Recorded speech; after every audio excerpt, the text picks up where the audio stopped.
Hey man, it's your boy J-Man back again with a brand new video on the channel. I know it's been a couple of days since I've uploaded a video. Do not worry, we here now. Hey, that's all that matters. If you haven't been living under a rock, you would know that the Celtics and the Warriors are now meeting in the finals. They play tomorrow. I'm filming this on Wednesday, and you'll probably see it on Wednesday, but that's neither here nor there. Basically here to give my predictions and kind of breaking down how I expect the series to be going. And yeah, other than that, let's get straight to it.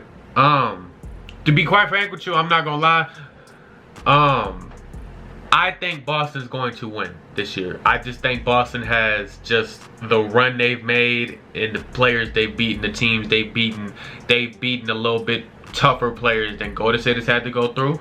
Not saying that Golden State has had an easy route, but I think Boston's had a little bit of a tougher route, and I think they're more... I think the way Boston plays can perform well against Golden State. Of course, I mean, I'm pretty sure the starting lineups are going to be probably Steph, Clay, Wiggs, Draymond, and Kevon Looney versus Marcus Smart, Jaylen Brown, Jason Tatum, Al Horford, and Robert Williams. The X factors of this series are going to be, for Boston, it's going to be Marcus Smart and Robert Williams. Those two guys have to play well.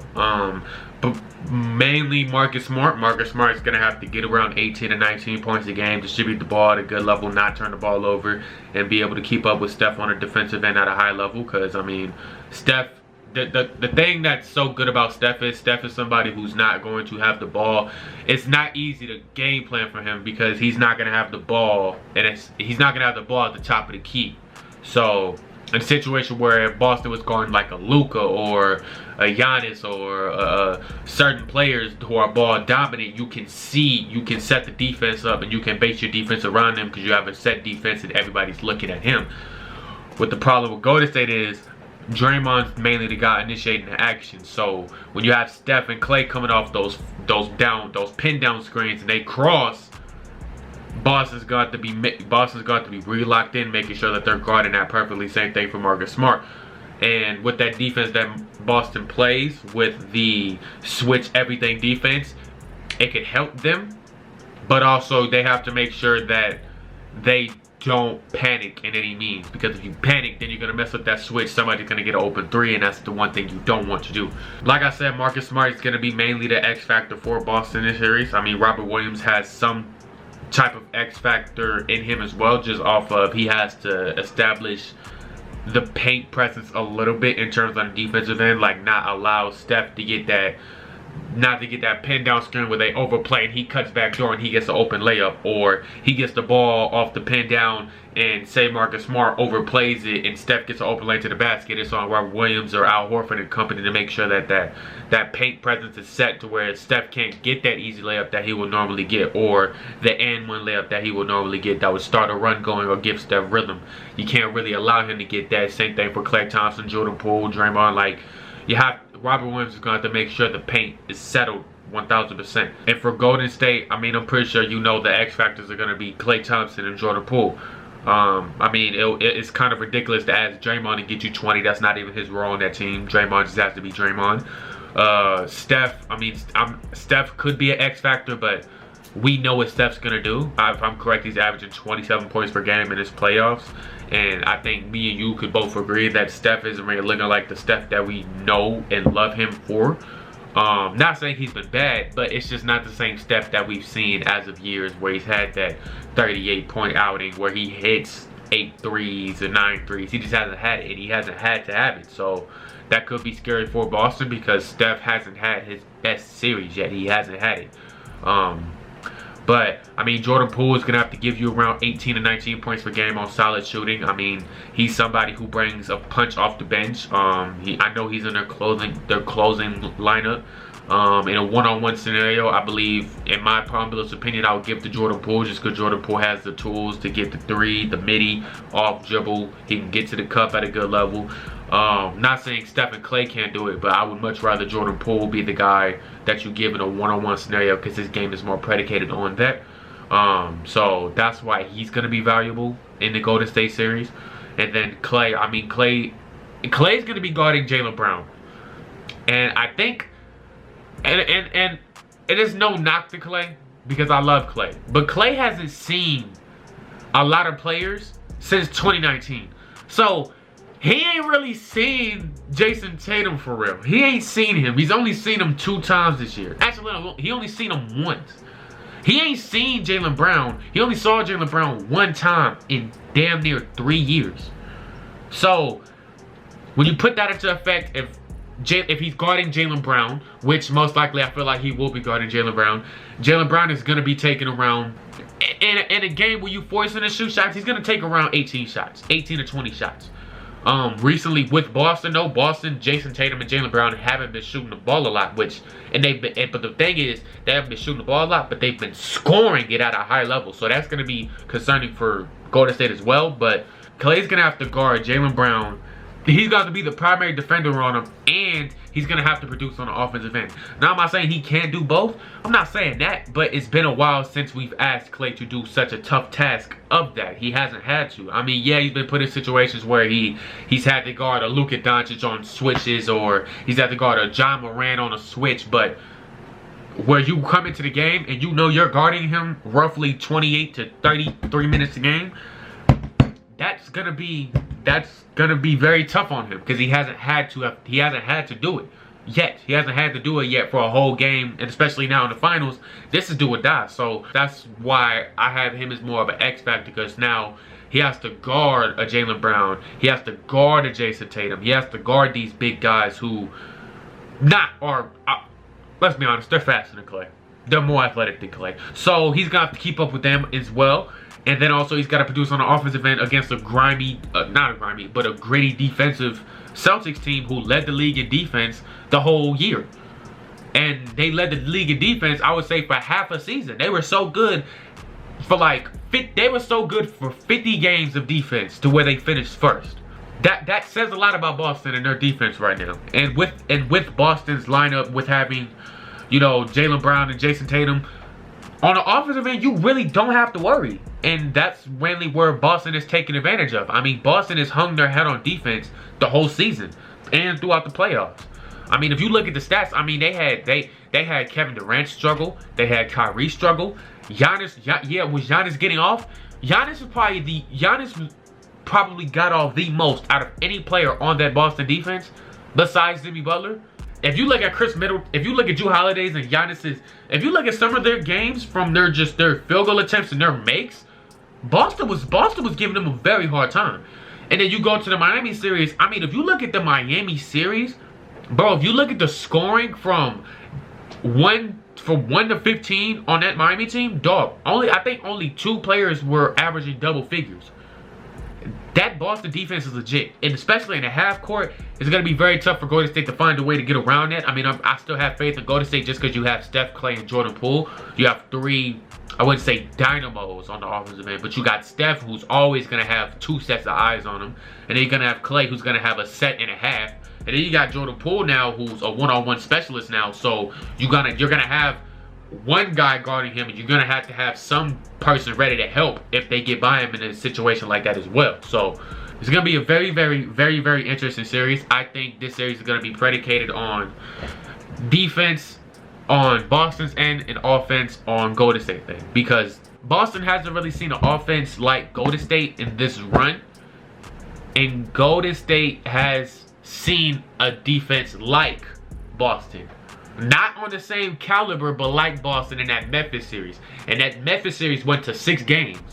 And mind you, Game 5, Golden State got blown out bad for a team that is better than the Grizzlies, personnel-wise. It's going to be very interesting to see how Golden State finds a way to disrupt Tatum and Brown. I think the best thing they could probably do is try and make Gary Payton II in there. I know he's planning on returning. Maybe you try and put him in there and try and disrupt them. But ideally in a situation, that would be nice. But I don't trust putting Gary Payton on them the whole game. I think you put him in spurts. So like if Jason Tatum or Jaylen Brown hit like 2 to 3 shots in a row and you can see that they're getting a rhythm, that's when you put Gary Payton on them to kind of interrupt the rhythm. Because Gary Payton's a kind of guy where he picks up on your tendencies. He picks up on your dribble rhythm, what type of moves you want to get into, what move do you do before you shoot the most. Like, that's mainly where Gary Payton's going to be useful at. He's going to be a rhythm disruptor. I think majority of the time he'll be on like a Marcus Smart or at max probably a Jaylen Brown. I just wouldn't put him on Jason Tatum for extended periods of time just because Jason Tatum is 6'10". So I think at some point Jason Tatum is just going to start shooting over him and get a hang of it. So that's why I wouldn't really trust that. So I think mainly it'll be Wiggins guarding Tatum. I personally favor Tatum in the matchup. I mean, of course, great offense is going to beat great defense. Not saying Wiggins is a slouch, but of course you're going to have Clay majority of the time on Jaylen Brown. So I got to see what game one looks like and how comfortable Jaylen Brown looks and what he's settling for. Because the last thing you want Jaylen Brown to do against this team is to settle. I say if I'm Jaylen Brown, I want to attack Clay. I want to attack him because if I get him in foul trouble, that's one less person I have to worry about in terms of shooting the ball at a high clip. That's one less person I got to worry about. So, same thing for Steph. I mean, if I'm Marcus Smart, I'm going at Steph. I want problems with him. Like, I want to attack him. I want to go to the basket. I want to see if I can get the bad take foul that Steph might take. I want to push the tempo because if you push the tempo on Golden State, it increases your chances. But you got to make sure you control the tempo as well against Golden State. You can't let Golden State control the tempo because if Golden State controls that tempo, it's gonna be a 115 to 120 game. And if you've seen Boston as of late, Boston is forcing teams into the low 90s, high 90s, low 100s. They're not getting into the 110s, the 115s, and the 120s. Do they have the capabilities of doing it? Yeah, but that's just not Boston's brand of basketball, and that's not how Ime Udoka is going to coach this. That's not how he wants to do it. So, if I'm Boston, I want to try and find a way to control this tempo. So, because me and you both know, Golden State is an outstanding team, outstanding players, like I said, outstanding team in general. But Golden State is going to give you a chance to win the game with them having turnovers. They're going to turn the ball over. So if you can turn the ball over less than Golden State and find a way to control the tempo and get the shots, of course you're not going to get every shot that you want. That's just unrealistic. But get a solid percentage of the shots that you want and get the matchups that you want, you have a good chance. Now, originally I thought Boston would be at home. They're not at home, which that kind of changed the dynamic of the series for me. I thought Boston had home court, so I thought Boston was going to mess around and jump 2-0 up on Golden State because Boston at home is just a different type of team when they're at home. But when they're on the road, they're a very good team too. They just closed out Game 7 on the road. Now, of course, they almost had a historical collapse to Miami, but they've won games on the road. They've won 2 games in Brooklyn. They swept Brooklyn, so they won 2 games on the road. They won Game 2 in Miami. They won Game 5 in Miami, and they won Game 7 in Miami. So this is a team that they've proven that they can win on the road. So now, are those teams like a Golden State fan base? No. Golden State, hey man, the Bay Area, especially with Golden State, is just a different type of energy, man. It's a different type of energy. I say it every time when I talk about Golden State. Your mental fortitude has to be outstanding, and I think Boston has the mental fortitude. But I have to see it though. I have to see it. I think they do, but I don't know if they do. Because when that 5-minute time frame hit of where Golden State is swinging their best punch, because there's always going to be a 5-minute run where Golden State is going to play outstanding basketball. And if you're Boston, you have to play well through that 5 minutes to hold up. Because when Steph hit that 3 and the crowd get the yelling, when Draymond get a steal, He come down the floor. He give it to Jordan Poole. Jordan Poole get a layup, and the crowd get louder. And then Jason Tatum shoot a shot. He missed it. Clay come down. He shoot a 3. They make it, and you call that timeout, and that crowd is rocking. Dog, it's hard to just sit there and eat that and not panic. So I gotta see how Boston holds up and through Game 1 and Game 2, cause, like I said, they're in the Bay Area for the first 2 games. I think Boston should be able to win at least one of them. In the dream scenario, of course, if you're Boston, you want to get out with 2. If you get out with 2, you're in a major advantage for the remainder of the series. You just got to win 2 games instead of winning a whole 4. So, and then you got to go, and then you go back to Boston. You could potentially get a sweep. But in a situation where Boston could win 2 on the road, I got to see how Game 1 looks. And then I'll probably come back with another video giving y'all my thoughts, thinking if Boston's going to come out with 2, or if they already lost game 1, and at the best situation they win game 2 on the road. But I really like this series. I like Boston. I favor Boston, like I said, but Golden State does have an advantage though, because Golden State has not been hurt at all in this playoffs. I mean, of course they had Gary Payton get hurt, and then they had Steph come back from injury in the first round, but they haven't had really any injuries to their major players like Boston had. Like Marcus Smart has a quad contusion, a bone bruise in his foot, and then he also has a rolled ankle. Jason Tatum, I don't know if Jason Tatum's really hurt or not, but he had a couple of nagging shoulder injuries in the Boston series. And then you got Robert Williams, whose knee, who already isn't the healthiest, because he came back early because of his meniscus tear, so he already wasn't the healthiest.